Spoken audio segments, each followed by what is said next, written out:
Hello मेरे प्यारे दोस्तों, नमस्कार। मैं सुरेंद्र सोनवाल आप सभी का चैनल पे स्वागत करता हूं। तो आज दोस्तों अपन देख रहे हैं एमपी बोर्ड के द्वारा जो गवर्नमेंट ने साइट के ऊपर मॉडल पेपर डाल रखे हैं और इन्हीं मॉडल पेपरों के सेम पैटर्न के ऊपर आपको एग्जाम में प्रश्न पत्र देखने को मिलेगा।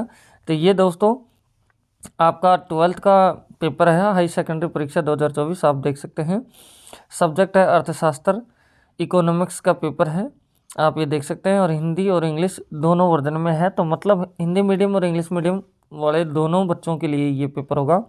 80 नंबर का पेपर आएगा, 3 घंटे का टाइमिंग मिलेगा, 7 पेज का आपका पेपर होगा, 23 क्वेश्चन आपको देखने को मिलने वाले हैं दोस्तों। तो आप वीडियो में बने रहें, अपन एक एक प्रश्न देखते हैं और पूरा प्रश्न पत्र के मैं आंसर की आपको बताने वाला हूं। तो ये देख सकते हैं हिंदी मीडियम वाले बच्चों के लिए निर्देश आपको दे रखे हैं और इंग्लिश वाले बच्चों के लिए इंस्ट्रक्शन आपको यहाँ दिए हुए हैं। नेक्स्ट में आपको दे रखा है कि क्या, देखो फर्स्ट प्रश्न है जिसके अंदर 6 क्वेश्चन है, सभी एक एक नंबर के हैं, ऑप्शनल क्वेश्चन है, तो अपन को आंसर बताना है। तो पहले बोला जा रहा है एक समाजवादी अर्थव्यवस्था का मूल उद्देश्य होता है, तो उसका मूल उद्देश्य होता है अधिकतम लोक कल्याण। ऐसे ही दूसरा प्रश्न है उसका दे रखा है उपयोगिता का संबंध होता है, तो उपयोगिता का संबंध होता है मानव आवश्यकता की पूर्ति से, मानव आवश्यकता की पूर्ति से होता है। नेक्स्ट में आपके पास में थर्ड आ जाता है, तो थर्ड में आपके पास में दे रखा है क्या, देखो कुल उपयोगिता जब स्थिर होती है तब सीमांत उपयोगिता होती है, तो जो इसका आंसर होगा ये होगा शून्य। नेक्स्ट में है चौथा क्वेश्चन, तो निम्नलिखित में से कौन सी वस्तु पूरक वस्तु है, तो इसका आंसर होगा कार तथा पेट्रोल। नेक्स्ट में आपको दे रखा है पांचवें क्वेश्चन में कि मोग की कीमत लोच से अभिप्राय है, तो इसका जो आंसर आएगा ये ए आंसर होगा, जिसमें दे रखा है कीमत में परिवर्तन के कारण मांग में परिवर्तन, ये आपको दे रखा है। नेक्स्ट में दे रखा है छठा क्वेश्चन, यदि मूल्य में परिवर्तन के बावजूद मांग की मात्रा में कोई परिवर्तन न हो तो इसमें होती है, तो जो इसका आंसर होगा ये होगा शून्य कीमत लोच, ये आपका आंसर हो जाएगा। अब आप इंग्लिश मीडियम में भी देख सकते हैं आराम से, ये आपके सामने है सभी चीज़ें, तो आप देख सकते हैं आंसर वही होने वाला है।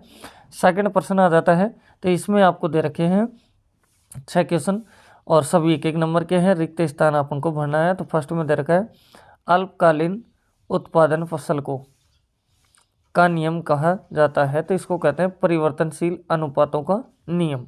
ध्यान से सुनो। फिर बोला जा रहा है पैमाने के प्रतिफल का संबंध अवधि से है, तो कैसी अवधि से है, तो यह है दीर्घकालीन अवधि से। थर्ड में दे रखा है उत्पादन बंद कर देने पर परिवर्तनशील लागतें हो जाती हैं, तो ये हो जाती है शून्य, क्या हो जाती है शून्य। चौथे में दे रखा है औसत लागत वक्र का आकार अंग्रेजी वर्णमाला की, फिर बोला जा रहा है अक्षर जैसा होता है, तो ये होता है यू जैसा, है ना, इस तरह। फिर आपको दिया जा रहा है पूर्ति का नियम कीमत एवं वस्तु की पूर्ति के बीच संबंध बताता है, तो किसका संबंध बताता है, ये प्रत्यक्ष संबंध को बताता है। फिर आपके पास में दे रखा है दूध जैसी वस्तुओं के लिए पूर्ति की लोच होती है, तो इसको बोलते हैं बेलोचदार, क्या बोलते हैं बेलोचदार। फिर आपको इंग्लिश मीडियम में दे रखा है, तो ये भी आप देख सकते हैं आराम से। थर्ड पर्सन आ जाता है, तो थर्ड पर्सन में आपको दे रखा है क्या कि सत्य और असत्य आपको बताना है। 6 पर्सन है, सभी एक एक नंबर के हैं। दोस्तों चैनल पर फर्स्ट टाइम में विजिट करें तो चैनल को सब्सक्राइब करें, बेल आइकन प्रेस करें, अपने दोस्तों के साथ शेयर करें। मैंने बाकी पेपरों का भी सॉल्यूशन विथ आंसर की चैनल के ऊपर अपलोड कर दिया, अगर आपने नहीं देखा है तो उनको भी जा करके देख सकते हैं आप। तो फर्स्ट क्वेश्चन है जिस कीमत पर मांग तथा पूर्ति बराबर होते हैं उन्हें संतुलन कीमत कहते हैं, तो ये क्या सत्य है क्या, तो बिल्कुल सत्य है। नेक्स्ट में दे रखा है बाजार कीमत उच्चावचन वाली प्रक्रिया है, तो ये भी बात सत्य है। फिर नेक्स्ट में दे रखा है थर्ड में जॉन मेनार्ड किन्स को आधुनिक अर्थशास्त्र के जनक के रूप में जाना जाता है, तो ये असत्य है। चौथे में है विश्व महामंदी वर्ष सन 1910 है, तो ये कैसा प्रश्न है, तो ये भी असत्य है। फिर बोला जा रहा है जीएनपी एक राष्ट्रीय अवधारणा है, तो ये आपका सत्य है। फिर आपको दिया जा रहा है अर्ध निर्मित वस्तुएं मध्यवर्ती वस्तुएं कहलाती हैं, तो ये भी आपका सत्य है। इस तरह से अपना थर्ड पर्सन भी हो जाता है, इंग्लिश में भी आप देख सकते हैं। फिर आपसे बोला जा रहा है यहाँ से कि सही जोड़ी बनाइए, है ना। तो सबसे पहले है एनएनपी। एनएनपी का किससे है, तो ये भी आप ध्यान से देखें। तो जो इसका आंसर होगा ये होगा शुद्ध राष्ट्रीय उत्पाद। अब शुद्ध राष्ट्रीय उत्पाद कहाँ है, ये रहा, ठीक है। फिर बोला जा रहा है जीएनपी। जीएनपी का क्या होता है, तो इसका होता है सकल राष्ट्रीय उत्पाद। फिर वस्तु विनिमय की कठिनाई, तो इसका आंसर होगा जो होगा आपका दोहरे संयोग का अभाव। फिर बोला जा रहा है मुद्रा का प्राथमिक कार्य, तो इसका जो रिलेशन है ये आपका होगा किससे, छः विनिमय का माध्यम। व्यावसायिक बैंक, व्यावसायिक बैंक कौन सा है आपका, यहाँ से ये है आपका एसबीआई। और केंद्रीय बैंक की बात कर लेते हैं यहाँ से, तो केंद्रीय बैंक है आपका राष्ट्रीय, यहाँ से रिजर्व बैंक ऑफ इंडिया। अब ये इस तरह से अपने पास में हो जाता है। तो एक शायद और बच गया है आपके पास में, एमपीसी। एमपीसी का मतलब होता है दोस्तों यहाँ से सीमांत उपभोग प्रगति, ये अपने पास में हो जाता है। तो अब आप इंग्लिश में भी इनको देख सकते हैं दोस्तों। लास्ट में 5वां क्वेश्चन आता है जिसमें आपको बोला जा रहा है, देखो एक वाक्य में उत्तर लिखिए दोस्तों। तो 7 प्रश्न है, सभी एक एक नंबर के हैं। तो फर्स्ट में है एमपीएस का पूर्ण रूप लिखिए। तो एमपीएस का पूर्ण रूप होता है, सुनो ध्यान से, मिनिमम प्राइस सेपरेट, मतलब न्यूनतम समर्थन मूल्य, हिंदी में इसको ही बोलते हैं। सेकंड में बोला जा रहा है उपभोग फलन क्या है, तो उपभोग फलन उपयोग में लाए गए आगतों तथा निर्गतों के मध्य का अंतर उपभोग फलन कहलाता है।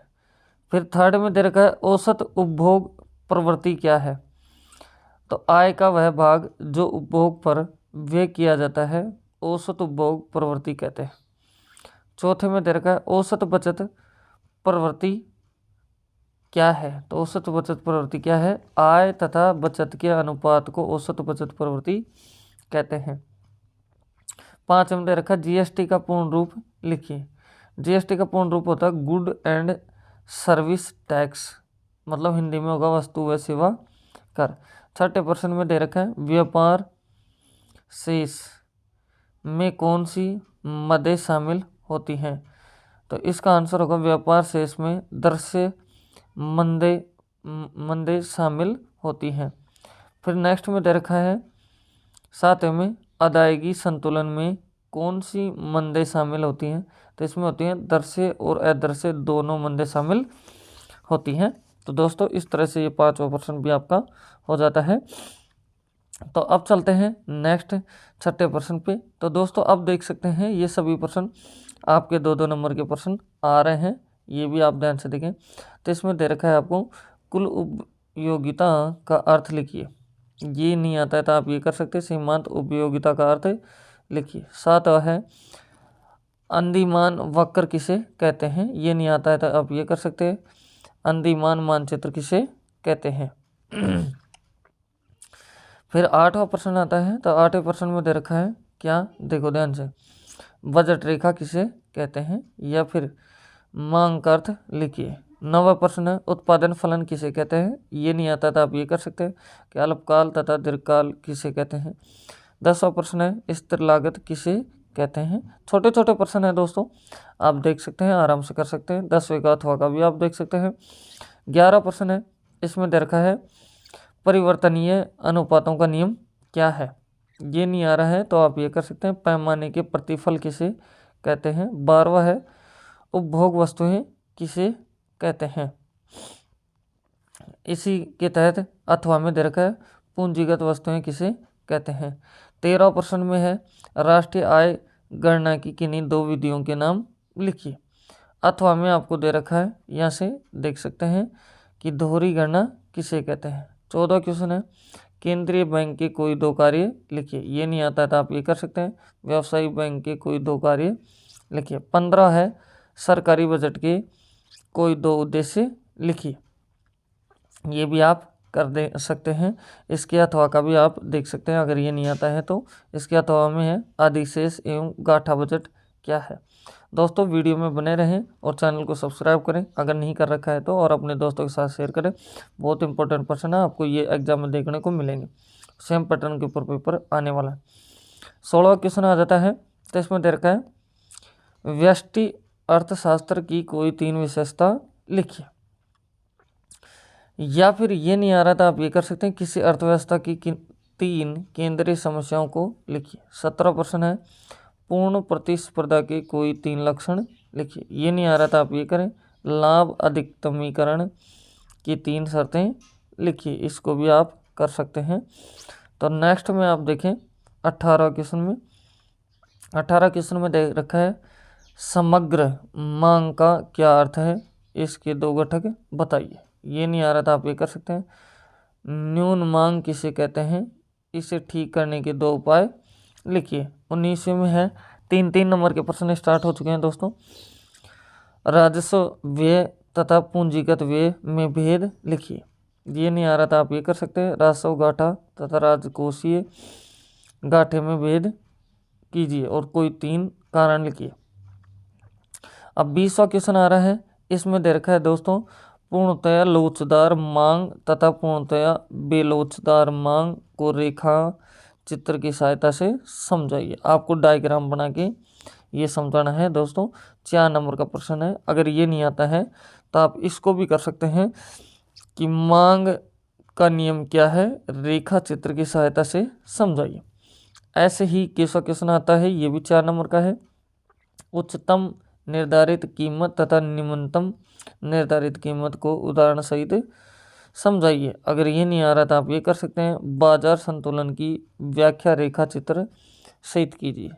22वां क्वेश्चन है, बोला जा रहा है मितव्ययता की विरोधाभास की व्याख्या कीजिए। और इसी के साथ में दोस्तों आप ये भी कर सकते हैं क्या कि गुणक किसे कहते हैं, इसकी क्रियाविधि लिखिए। 23वां क्वेश्चन है, स्थिर विनिमय दर प्रणाली के कोई 4 गुण लिखिए। ये नहीं आता है तो आप ये भी कर सकते हैं कि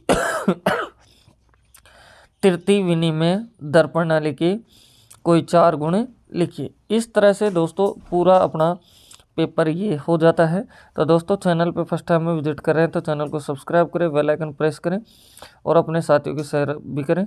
और मैंने बाकी क्लासें भी आपकी अलग अलग सब्जेक्ट की विथ आंसर की अपलोड कर दी हैं। तो फिर मिलते हैं एक नेक्स्ट वीडियो में दोस्तों। अपन thank you, best of luck.